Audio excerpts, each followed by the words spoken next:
Well, thank you very much, Mr. Chairman, and Dr. Campbell. Glad to have you here today, and thanks for being willing to do this job. Over the last few years, the geostrategic landscape has shifted, and the United States has lacked the policies necessary to respond to the emerging threats and challenges. We need strong leadership that addresses these global challenges rather than focus on promoting policies that appeal to certain domestic audiences.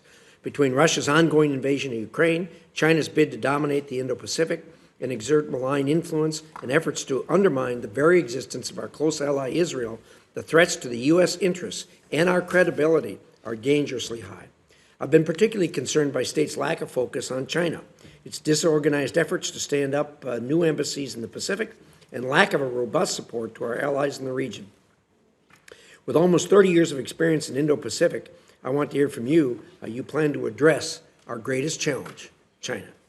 I believe the President's current policy is headed in the wrong direction.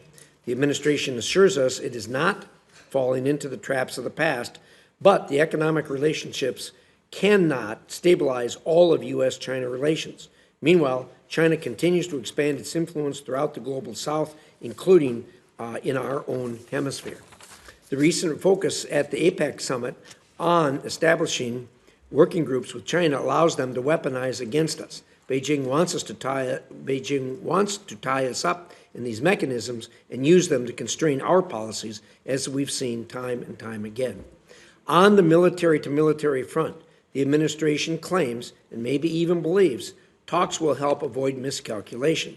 If we were dealing with a good faith actor, that should be true, but we aren't. Just days after China agreed to these talks and everybody happily shook hands, it conducted aggressive acts at sea and in air, risking the lives of U.S. And allied sailors. This effort is off to a bad start, and I'm concerned that China has no interest in doing what should be done. Treatment of U.S. diplomats in China should be another warning sign. During COVID, China exposed U.S. personnel and their families to extreme, unsafe, and degrading testing and treatment protocols, and senior department leadership allowed such treatment to persist. That's unacceptable. I want your commitment that you will work with other department leaders to investigate what happened and pursue accountability. And after the most recent climate summit, I'm worried the department will now support Chinese cooperation, so-called cooperation on climate, at the sub-national level. This is really dangerous. The administration is giving China a legitimate entry point to peddle its influence in U.S. cities in ways that undermine our national policy. Why would the department support Chinese efforts to undermine our system of governance? While you are an Asia expert, you must also provide leadership on other policy matters in the world. In Europe, we need to maintain support for Ukraine while ensuring proper and strict oversight of taxpayer dollars. We've been doing that, but vigilance is most important. Ukraine is fully capable of achieving victory, but until the administration gets over its fear of giving them what they need to win, its future and that of Europe will remain at risk. U.S. credibility among our allies in Asia is dependent on our success in Europe. Secretary Blinken's comments about China playing a role in peace discussions in Ukraine are very troubling. China must not and should not be allowed to use Ukraine as a way to anchor itself in European security issues because of some misguided belief that it can calm Russia down.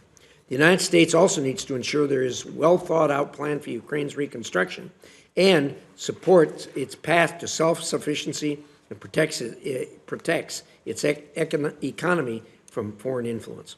I support the Secretary's comment in October, stating that the U.S. needs legal authorities to seize sovereign Russian assets in the U.S.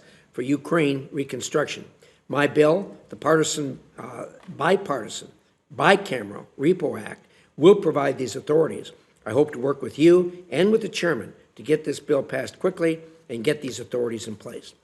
In the Middle East, the Hamas attacks against Israel and Iran's undeterred attacks against our troops are a clear signal that this administration's Iran policy continues to fail.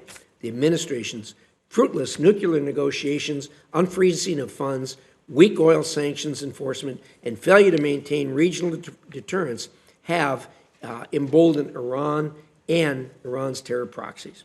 U.S. credibility is weakened. It is a time for the U.S. to dramatically change course and firmly respond to restore deterrence. We must return to a policy of economic isolation for Iran and deny the regime resources to support regional terrorism, especially Chinese purchases of Iranian oil. I have been deeply troubled by the efforts by the administration to provide billions of dollars of fresh cash to the Iranians. I look forward to hearing your thoughts on all of these important issues. Thank you, Mr. Chairman.